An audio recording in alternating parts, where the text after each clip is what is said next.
Copper সালফেটের জলীয় দ্রবণের তড়িৎ বিশ্লেষণ যদি আমরা প্লাটিনাম তড়িৎদ্বার ইউজ করে করি সেক্ষেত্রে কি হবে? সেক্ষেত্রে কপার সালফেটের জলীয় দ্রবণ CuSO4 কপার সালফেট এর জলীয় দ্রবণ আগের দিন হয়েছিল এটা কি প্লাটিনাম না ব্যবহার করে আমরা তড়িৎদ্বার ব্যবহার করেছিলাম কপার, আজ ব্যবহার করব প্লাটিনাম। এবার দেখো কপার সালফেট এর জলীয় দ্রবণ, তাহলে এখানে কি হবে? প্রথমে যে আয়নীয় বিয়োজন হবে কপার সালফেট ভেঙে যাবে, ভেঙে গিয়ে কপার 2 প্লাস SO4 2 মাইনাসে পরিণত হবে। আর জল সে নিজে ভেঙে গিয়ে কি হবে? H2O, তাহলে কি হবে? H প্লাস OH মাইনাসে পরিণত হবে। এখানে একটু আলাদা রকম, কারণ এখানে প্লাটিনাম তড়িৎদ্বার ব্যবহার করা হয়। সেক্ষেত্রে ক্যাথোড বিক্রিয়া কি হবে? ক্যাথোড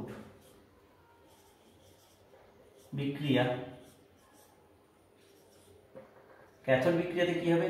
এই যে কপার 2 প্লাস ও আগে ইলেকট্রন গ্রহণ করে H প্লাসের তুলনায় ধাতব কপারে পরিণত হবে। আর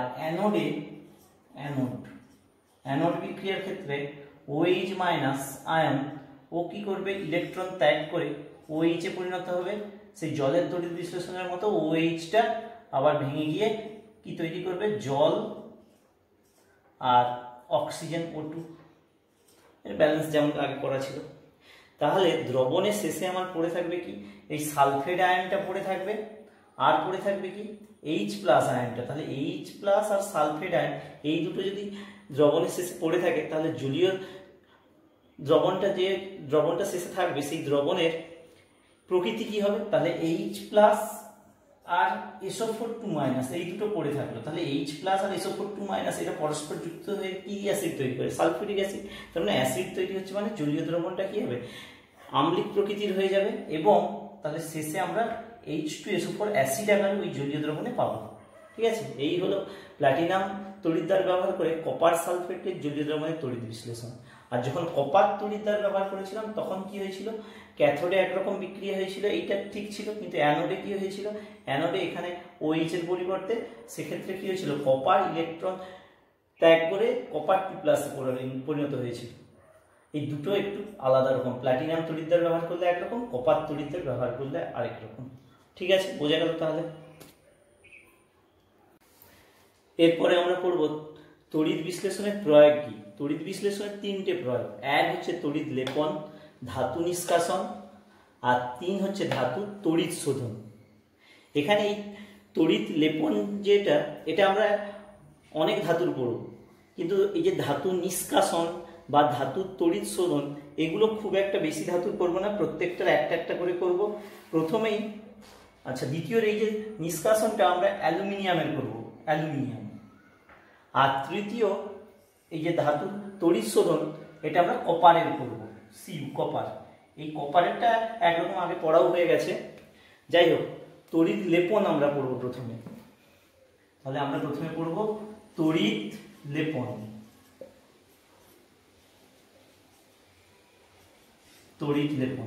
এবার তড়িৎ লেপন ব্যাপারটা কি? আমরা এই লেপন কথাটা মানে জানি কোনো কিছুর ওপরে কোনো কিছুর একটা আস্তরণ দেওয়া।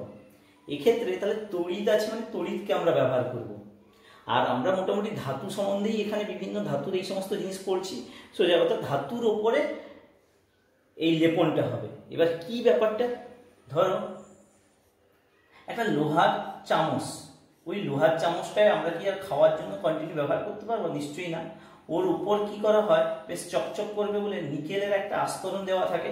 নিকেলের আস্তরণ এই লোহার চামচের উপর দেওয়া থাকলে তাহলে ওটাতে আমাদের খেতে অসুবিধা হয় না বা দেখতেও সুন্দর লাগে। তাহলে কি হলো? এখানে একটা পরিষ্কার বোঝা গেল যে লোহার ওপরে কোনো না কোনোভাবে নিকেল ধাতুর একটা আস্তরণ দেওয়া হয়েছে। এবার তাহলে তড়িৎ লেপন কাকে বলবো? তড়িৎ বিশ্লেষণ পদ্ধতির দ্বারা অধিক সক্রিয় ধাতুর উপর, অধিক সক্রিয় মানে পরিবেশে যে একটু বেশি সক্রিয়, সহজে জলবায়ু দ্বারা আক্রান্ত হয়ে যায়, এইরকম অধিক সক্রিয় ধাতুর উপর বা ধাতু সংকরের উপর তুলনামূলক কম সক্রিয় ধাতুর লেপন বা প্রলেপ দেওয়ার পদ্ধতিকেই কি বলা হয়? তড়িৎ লেপন। দেখবে এটা বইতে এর সংজ্ঞা যে কোনো বইতেই দেওয়া আছে সুন্দরভাবে। এবার এই তড়িৎ লেপনের উদ্দেশ্য কি, কেনই বা আমরা তড়িৎ লেপন করে থাকবো?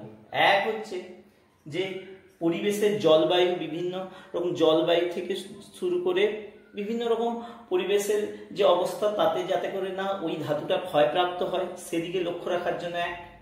দুই হচ্ছে এর বাণিজ্যিকগত গুরুত্ব, অর্থাৎ একটা লোহার চামচ আমরা যদি বিক্রি করতে চাই তাহলে সেক্ষেত্রে যে দাম পাবো, তারপর যখন নিকেলের এরকম আস্তরণ যে সুন্দরভাবে আমরা তৈরি করব তখন কি হবে, এর নিশ্চয়ই দাম বেড়ে যাবে। ফলে বাণিজ্যিক গুরুত্ব এবং সৌন্দর্য এই বৃদ্ধি করার জন্য আমরা কি করব, তড়িৎ লেপন করে থাকি।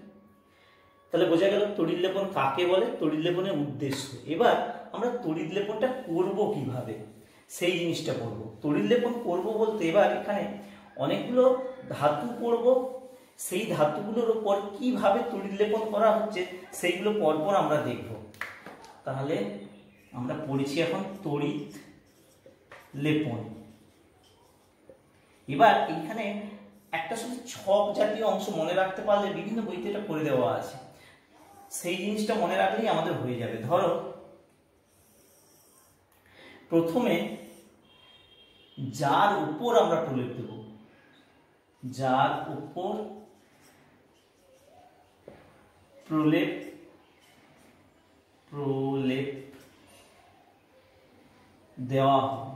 দেওয়া হবে। এবার যার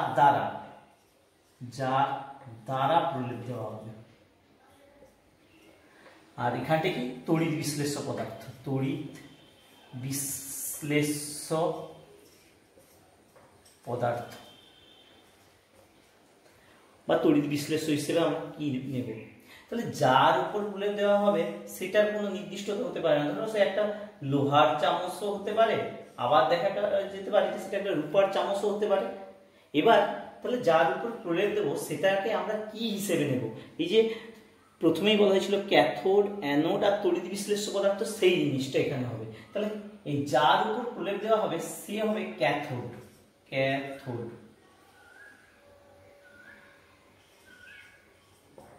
তাহলে যার উপর প্রলেপ দেওয়া হবে তাকে নিতে হবে ক্যাথোড। যার দ্বারা প্রলেপ দেওয়া হবে, সেটার বিশুদ্ধ পাত বা দণ্ড দিতে হবে। এবার বিশুদ্ধ পাত, ধরো সোনার প্রলেপ দেবো কোনো কিছুর উপর, তাহলে সোনার বিশুদ্ধ পাত নেব। রূপোর প্রলেপ দেবো, রূপোর বিশুদ্ধ পাত নেব। আবার নিকেলের প্রলেপ দিতে হলে নিকেলের বিশুদ্ধ পাত নেব। এবার তার আনুষঙ্গিক লবণ নিতে হবে, অর্থাৎ যদি আমরা নিকেলের প্রলেপ দিতে চাই কোনো কিছুর উপর তাহলে এক্ষেত্রে নিকেল সালফেট, কপারের প্রলেপ দিতে চাইলে কপার সালফেট। তাহলে এখানে এইরকম ভাবে অনেকগুলো আছে। তাহলে প্রথমে আমরা ধরে নিচ্ছি কোনো কিছুর উপর একটা প্রলেপ দেবো, সে লোহা হোক যাই হোক কোনো কিছু। তাহলে প্রথমে 1 নম্বরে ধরো তামার প্রলেপ দেবো, তাহলে অ্যানোড ক্যাথোড হিসেবে তার মানে চামচটা নেব, আর তামা দিয়ে প্রলেপ দেবো যেহেতু, তাহলে এটা অ্যানোড হিসেবে নেওয়া হবে, অ্যানোড। তাহলে ক্যাথোড হিসেবে যার উপর প্রলেপ দেওয়া হবে। এবার যার দ্বারা প্রলেপ দেওয়া হবে সেটাকে অ্যানোড, তার বিশুদ্ধ পাত নিতে হবে বা দণ্ড। এবার আমরা ধরে নিচ্ছি প্রথমে তামা দিয়ে তামার প্রলেপ দেব, তামা। তাহলে তামার প্রলেপ দিতে হলে, তামার প্রলেপ দিলে এখানে আমরা তড়িৎ বিশ্লেষ্য পদার্থ কি নেব, কপার সালফেটের জলীয় দ্রবণ, CuSO4 এর জলীয় দ্রবণ।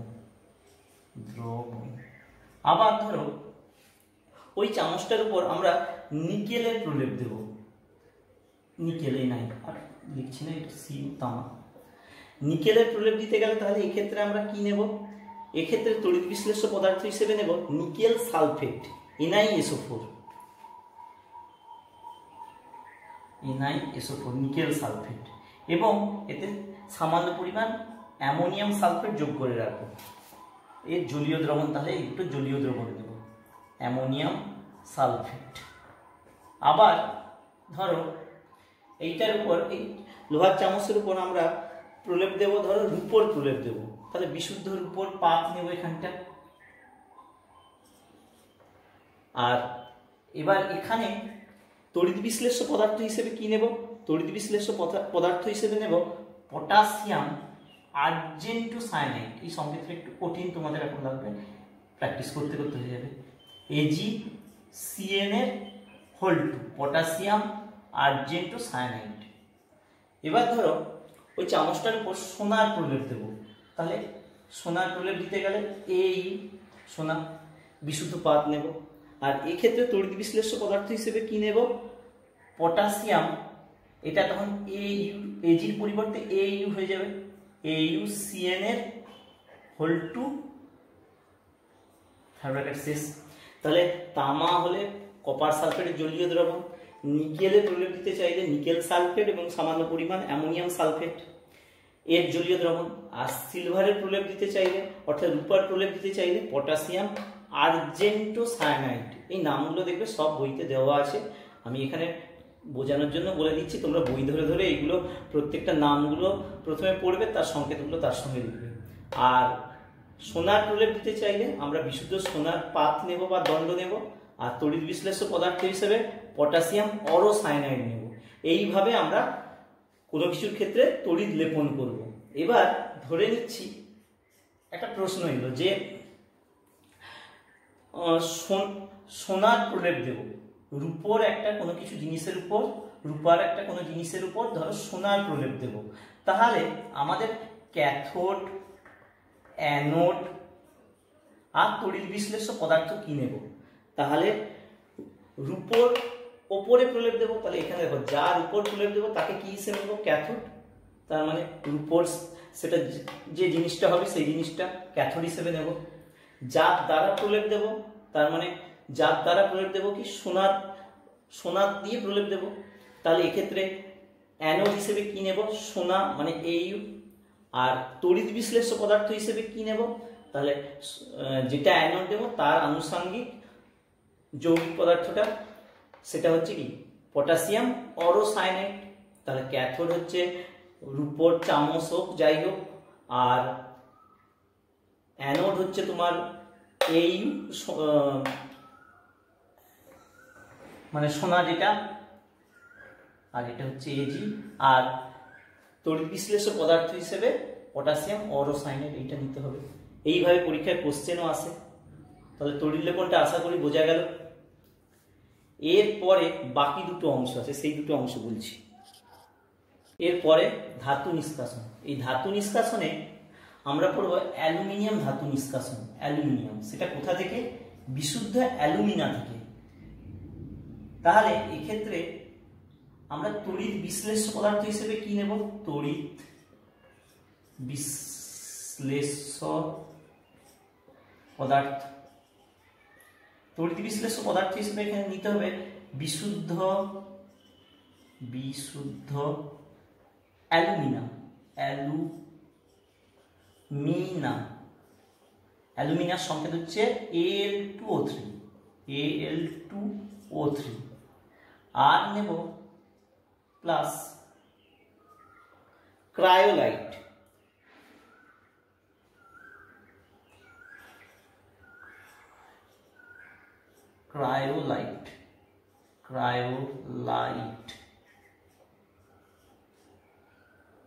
ক্রায়োলাইটের সংকেত হচ্ছে অ্যালুমিনিয়াম ফ্লুরাইড, Al3 আবার অনেক বইতে দেখবে এটাকে একসঙ্গে যোগ করে দিলে তাহলে কি হবে? Al আর সামনে Na3Al_F6। আরেকটা হচ্ছে 3 নম্বর, তিনটে জিনিস নিতে হয় তড়িৎ বিশ্লেষ্য পদার্থ হিসেবে। আরেকটা হচ্ছে ফ্লোসপার,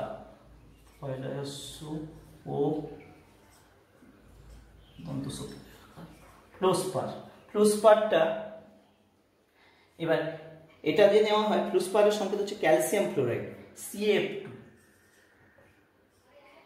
CaF2 ক্যালসিয়াম ফ্লোরাইড।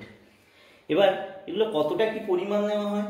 এক্ষেত্রে বিশুদ্ধ যে অ্যালুমিনাটা নেওয়া হয় সেটা হচ্ছে 20%, আর ক্রায়োলাইটটা এটা হচ্ছে 60%, আর ফ্লোসপার যেটা নেওয়া হয় সেটা হলো 20%। এই তিনটের মিশ্রণকে নেওয়া হবে কি জন্য? তড়িৎ বিশ্লেষ্য পদার্থ হিসেবে। তড়িৎ বিশ্লেষ্য পদার্থ হিসেবে এই তিনটে মিশ্রণকে নেওয়া হবে। এরপরে এর আয়নি ভবন কোনটা হবে? তাহলে নিশ্চয়ই অ্যালুমিনিয়াম নিষ্কাশন করছি মানে আমরা অ্যালুমিনিয়াম যেটা আছে সেটারই আয়নি ভবন হবে। তাহলে বিক্রিয়াতে প্রথমে কি হবে? তাহলে বিক্রিয়াতে আমরা অ্যালুমিনা Al2O3 অ্যালুমিনিয়ামের যোজ্যতা 3, ফলে এটা অ্যালুমিনিয়াম 3+ আকারে থাকে। আর ও তো উপরে 2-, ও 2-। এবার ব্যালেন্স করার জন্য দেখো এখানে অ্যালুমিনিয়াম দুটো আছে, এটা 2 করে দিই, আর এটা 3 আছে, তাহলে 3 করে দিই। বোঝা গেল? আচ্ছা, তাহলে তড়িৎ বিশ্লেষ্য পদার্থ এই তিনটের মিশ্রণ নিতে হবে এই অনুপাতে। আর বিক্রিয়া প্রথমেই আয়নীয় যে বিভাজন হবে সেটা এই অ্যালুমিনার এইভাবে হবে। এরপরে তাহলে ক্যাথোড আর অ্যানোড বিক্রিয়া কি হবে, তাহলে এটা বোঝা গেল। ক্যাথোড বিক্রিয়া আর অ্যানোড বিক্রিয়া, উপরেরটা মুছে দিচ্ছি, ক্যাথোড বিক্রিয়া, অ্যানোড বিক্রিয়া। তাহলে ক্যাথোড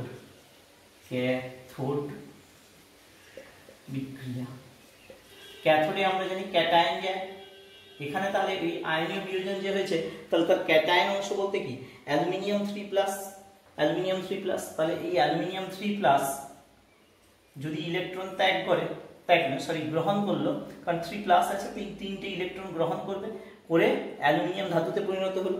এটা হচ্ছে ক্যাথোড বিক্রিয়া।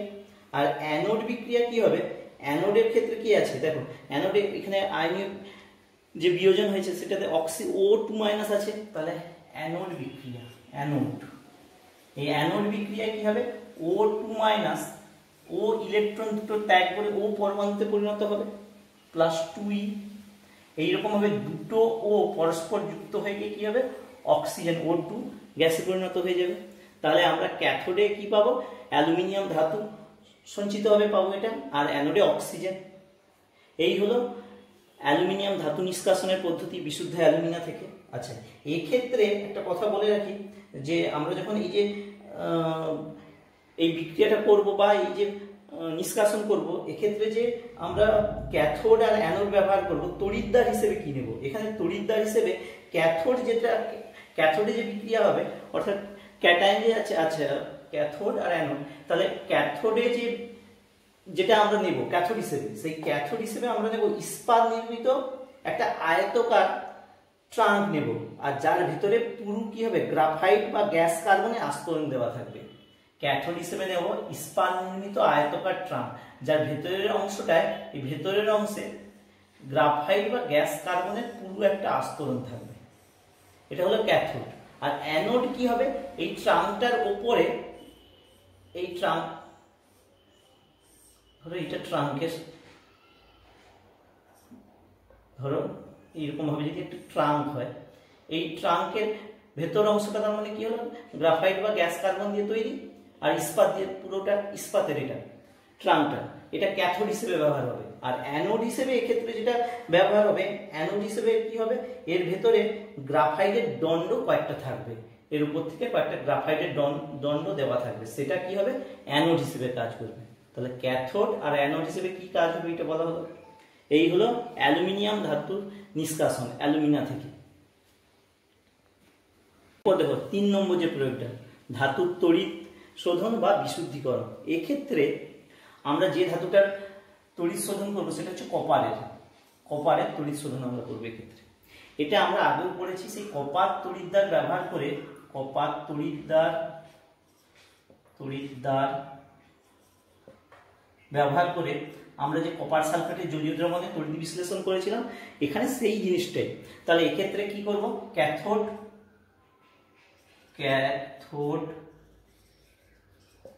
একটা ক্যাথোড আর একটা কি হবে, অ্যানোড। ক্যাথোড হিসেবে কপার আর অ্যানোড হিসেবেও এক্ষেত্রে কপার, একটা বিশুদ্ধ আর একটা অবিশুদ্ধ নেওয়া হয়েছিল, যাই হোক এটা আগে হয়েছে।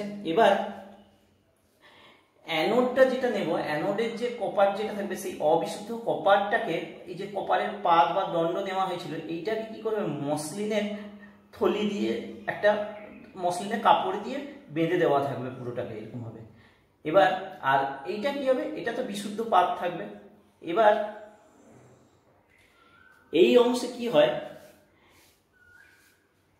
যখন বিক্রিয়া হবে তখন ক্যাথোডে কি হয়, ক্যাটায়ন যায়, তার মানে ক্যাটায়ন বলতে কপার 2+, এটা হচ্ছে ক্যাথোড বিক্রিয়া,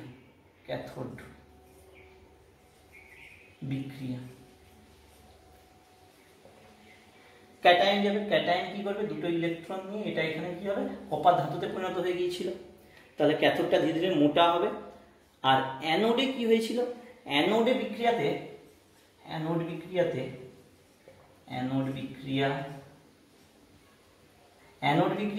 অ্যানায়ন গিয়েছিল। এখানে এখানে কি হয়েছিল যে অ্যানায়নের পরিবর্তে এখানে কপার ধাতুটি অ্যানোড হিসেবে ব্যবহৃত যে কপারটা সেই ইলেকট্রন ত্যাগ করে কপার 2+ পরিণত হয়েছিল। আর এক্ষেত্রে যখনই এটা কপার 2+ পরিণত হবে এ ধীরে ধীরে পাতলা হতে থাকবে এবং এর ভেতরে যে অশুদ্ধিগুলো থাকবে সেটা এই মসলিনের কাপড়ে গিয়ে থলিতে গিয়ে জমা হবে। এই যে মসলিনের থলির কথা বলা হলো, এইটার ভেতরে দেখা যায় যে অশুদ্ধি হিসেবে কিছু মূল্যবান ধাতু, প্লাটিনাম, সোনা, রূপো, এইগুলো জমা থাকে। এর ভেতরে কিছু পরিমাণ মূল্যবান ধাতু জমা থাকে, এছাড়াও কিছু অশুদ্ধি থাকে। এই যে টোটাল অংশটাকে এই মসলিনের ভেতরে যে কাদার মতো যে জিনিসটা পাওয়া যায় এটাকে বলা হয় অ্যানোড মাড। তাহলে এক্ষেত্রে কি হলো, তাহলে কপারে যখন তড়িৎদ্বার ব্যবহার করে ওই আগের নিয়মে যখন কপার ধাতুর তড়িৎ শোধন করা হবে, তাহলে ক্যাথোডটার উপরে ধীরে ধীরে বিশুদ্ধ কপারের একটা আস্তরণ তৈরি হবে আর অ্যানোডটা ধীরে ধীরে ক্ষয়প্রাপ্ত হবে। তাহলে বোঝা গেল। আর এক্ষেত্রে তড়িৎ বিশ্লেষ্য পদার্থ হিসেবে যেটা নেওয়া হবে সেটা হচ্ছে 5 থেকে 10% লঘু, তার মানে H2SO4 প্লাস 15% CuSO4 এর কপার সালফেট, CuSO4 এর জলীয় দ্রবণ, 5 to 10% H2SO4, যে 5 to 10% মানেই লঘু, আর 15% কপার সালফেটের জলীয় দ্রবণ। এই হলো এক্ষেত্রে তড়িৎ বিশ্লেষ্য পদার্থ। তাহলে এইভাবে কপার ধাতুর তড়িৎ শোধন করা হয় বা বিশুদ্ধীকরণ করা হয়। মোটামুটি এই চ্যাপ্টারে এই অংশগুলো আমরা কিন্তু এখানে মূল যে থিওরি অংশটা পড়লাম, কিন্তু এর বিভিন্ন কোশ্চেন অংশ আছে, সেটা পরের ক্লাসে আমরা পড়বো, যেখানে এই চ্যাপ্টারের উপর বিভিন্ন রকমের যে কোশ্চেনগুলো আছে। এখানে এই থিওরি অংশ বলার সময় সেগুলো অনেক কিছুই অমিট হয়ে গেছে, বলা হয়নি, সেগুলো পরের ক্লাসে হবে। ঠিক আছে।